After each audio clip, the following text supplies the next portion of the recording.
So, we're in the month of optimal spookies leading up to Halloween, something barely celebrated where I am, but does give me an excuse to buy copious amounts of candy even though I'm only going to get like 2 trick-or-treaters. Anyway, in a prior video I mentioned my adoration for spooky shit, particularly for me that would be horror anthology, whether visual or written. I love this shit pretty much anytime. You've got your Tales from the Crypt, Twilight Zone, endless short stories, and I just started watching The Outer Limits. The thing that really started it for me though was Are You Afraid of the Dark? This show ran during Nickelodeon's golden years, and I was one of the kids lucky enough to have Foxtel here in Kangaroo Land, so I could watch it even if it was eventually publicly broadcast. It followed the classic setup of having a bunch of kids sitting around a fire telling spooky stories, which was a thrill within itself whenever it came on because you didn't know what you were going to get. Later down the line, with the glory of the internet, I was able to revisit episodes and even check out ones I hadn't seen. The show still holds up surprisingly well even for an audience far exceeding its target demographic. I shall drop you and then lick up what's left. As I do like to keep this channel video game focused, I've decided for a fun thing to do is look at some episodes keeping that in mind. Unfortunately, I only really found 2 that mostly fit the criteria. I mean, there was another, but despite a promising start, it goes a completely different direction. A little disappointing, but maybe a blessing in disguise judging by how television handles the presentation of video games. Let's get this shit going.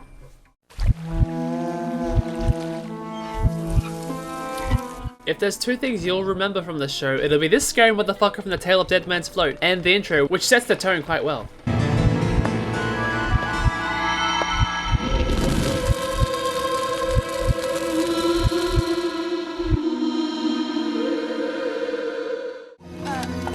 Why is Gary late? He had to rewrite a book report. Rewrite it? His computer has a virus. Every time he tries to print something, it gets erased. Psh, I've had worse. The only thing scary about computers are the people who use them. Computers are for losers. Now let's sit around a campfire and tell scary stories. We have our customary introduction with the Midnight Society to set up some kind of moral message like most youth-geared shows had. If someone tries to touch you in a place or in a way that makes you feel uncomfortable, that's no good. I call this story The Tale of the Renegade Virus. So we get a rather sinister opening to this story where it has to be ostensibly blatant that some evil doing is going on. I guess it wouldn't have been as effective if it had a small Windows warning pop up instead. We meet our hero for the story, if you want to call him that, named Simon, who has the whole douchey 90s bully look going on. He seems to be a treasured member of the family, but turns out to be an asshole in disguise when he treats this guy Evan like a dick. Evan goes long. Touchdown! Nice catch. Hey! You stole my bike. Gee, our boy Evan just can't catch a break. What's the matter? You got your combo? Mr. Lewis, would you mind giving more effort into being here on time? You go to the game on Saturday? Yeah. How about you? Yeah. I thought maybe we could... I'm going with Simon. Maybe we'll see you there.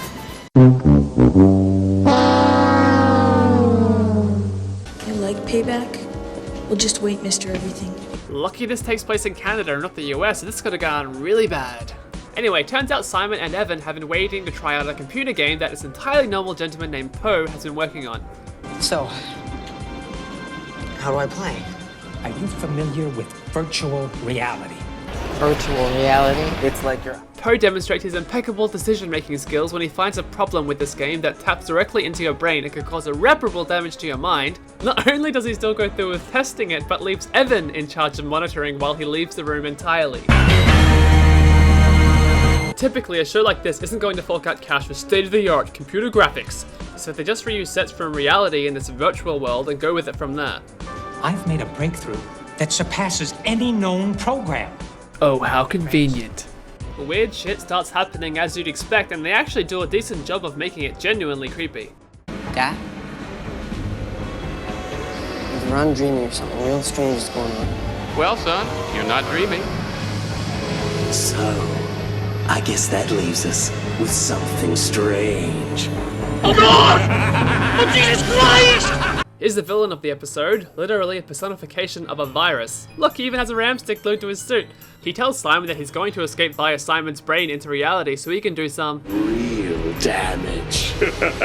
How this guy would allow even the slightest chance of something like this being possible in the game is quite baffling. Better yet that he decided to test it on a 13-year-old. When they turn off the game, I'm going to stay inside your brain. It's a reasonable virus though, so he gives Simon a little over 10 minutes to escape. Oh, that was easy.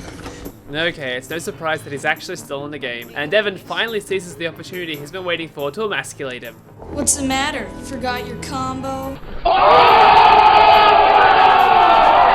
Doesn't take long before more trippy shit starts happening, which leads me closer to believing that Simon's just dropped some bad acid and there isn't actually a game at all. The speed of light divided by the speed of sound equals 5. Wrong! If this virus was supposed to be smart, wouldn't he be using the power he has over this virtual space and lock Simon inside a cage or something until he can assimilate him? With the clock ticking, the culprit behind the virus finally reveals themselves.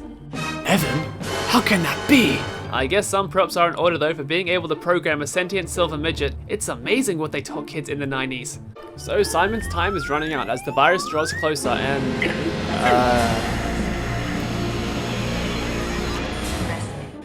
Oh god, I've been on the internet long enough to know someone's getting aroused by this. The virus falls for the classic pitfall of not pushing Simon literally 30 centimeters away from the keyboard and gets himself aborted. So Simon and Evan make up. Except Simon continues being an asshole to him, showing that this experience for him made him learn absolutely nothing.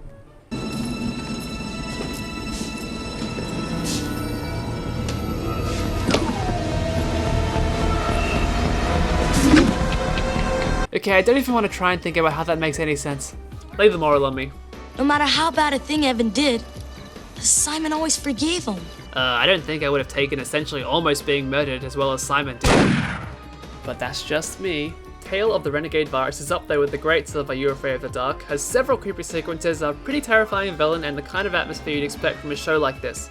Any kind of minor plot inconsistencies you can fizzle down to it just being for kids, but as I am an adult with far too much free time, I needed to nitpick the shit out of it. So how does the other episode compare? Well, find out in part 2. Fuck it, I'll just do it now. Doing videos in parts is hard. Oh my god, we have Game Boys. This was at the wonderful time in the early 90s when these motherfuckers were big enough to cause serious damage if one was thrown at you. Also, just listen to those glorious stock video game sound effects. And most of all, you've got to have a lot of I'm in heaven. Hurry up. I don't see how you guys can get so into these dumb games. I mean, they are just games. I can't stand women in gaming. I call this story The Tale of a Pinball Wizard. This story opens far less sinister than the first one, but we don't exactly grow a liking for our main character Ross, who steals quarters from wishing wells, then fights old ladies for said stolen quarters. He also annoys another old person named Mr. Olsen to try and get a job at this antique repair store. I guess that's a little better than theft, but... Oh... Russ comes across this pinball machine, which Mr. Olsen acts all weird about. It's missing a critical piece. Now, go play the games outside. All I wanted to do, but... Out! Clearly his life is in shambles because he has to go for lunch at 3 o'clock. But Ross seizes this opportunity to prove himself by asking Mr. Olsen to let him watch over the store, which sounds like a fucking awful idea. But he still lets it happen. We get the classic boy sees pretty girl then acts mentally retarded. Sophie, I'm Ross. She wants to see if her music box has been fixed yet. This is relevant to the plot. Pay attention. Anyway... Oh no, zombies again. This time I'm gonna crown the princess. Yeah, second level. Oh no, witch.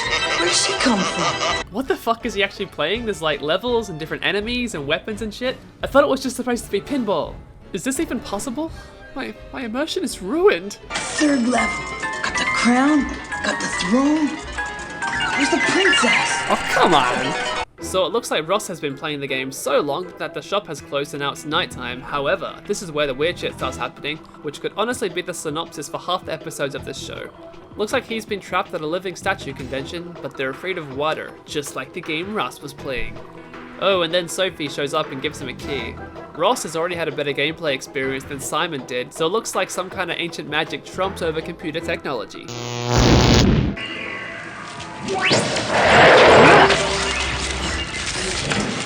So I guess Ross getting the tiara out of the locker makes him level up, where he then gets led into a trap with a generic as it looks witch who proceeds to blow him out of the room and then steals the tiara. Boy, I hope you've been paying attention, kids, because the music box is now back in play. But of course, it's a trap. Oh god, why did that have to survive? For some reason that is never explained, like how they're weak to water, which only really makes sense for the witch. The music makes the tiara teleport. Wait, this is a game? Congratulations, Ross, the audience figured that out 5 minutes ago.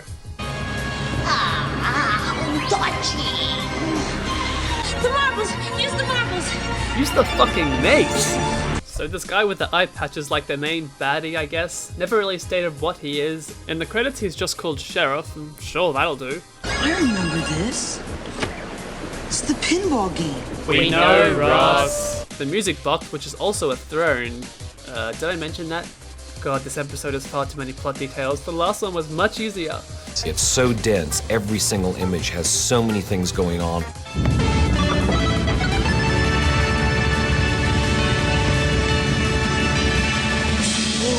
This shit fucking goes mobile, literally murders the witch when she gets run down. Like seriously, she's dead.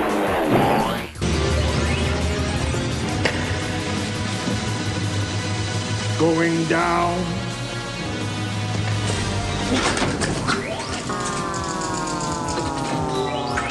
Oh no, I'm back at the beginning again. Ross has cheats or some shit though, because he's able to get back to the next level immediately and lock and load. Let's rock. I also have to give props to this episode for the sound work. It integrates a lot of retro 8-bit effects and music, which adds to the whole atmosphere very nicely.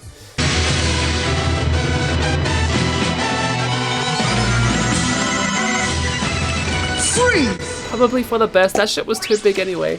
So Ross viciously murders everybody in the most anticlimactic way possible. Literally water pistols that turns them into a puff of smoke. You can make up your own rules.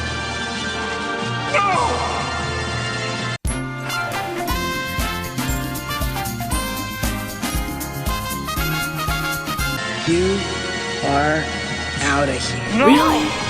The evil sheriff gets turned into a cloak, Ross gets friend-zoned, and they live happily ever after. Hope you enjoy your free games. You'll be playing them forever.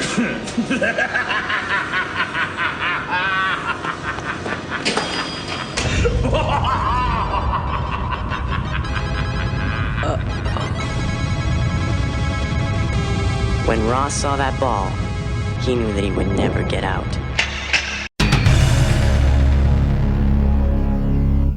Whoever's got the game, just make sure the game doesn't get you.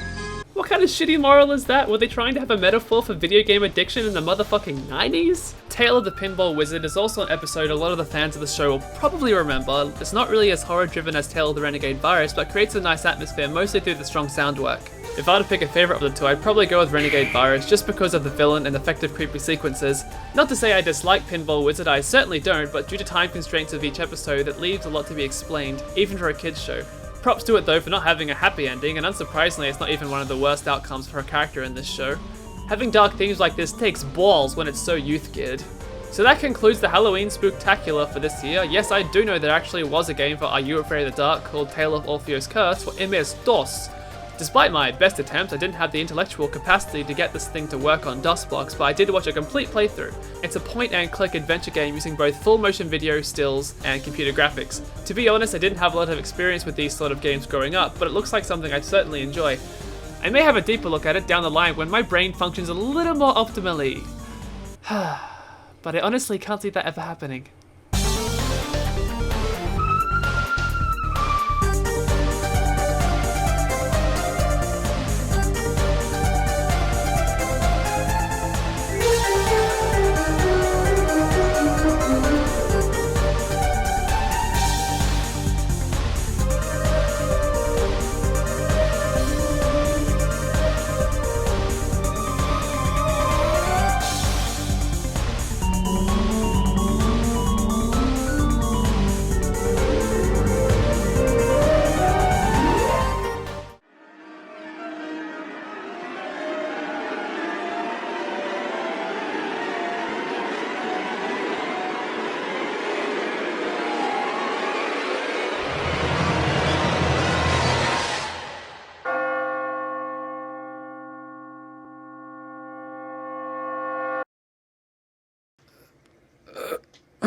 Okay, finally gonna upload this thing. What? Whatever.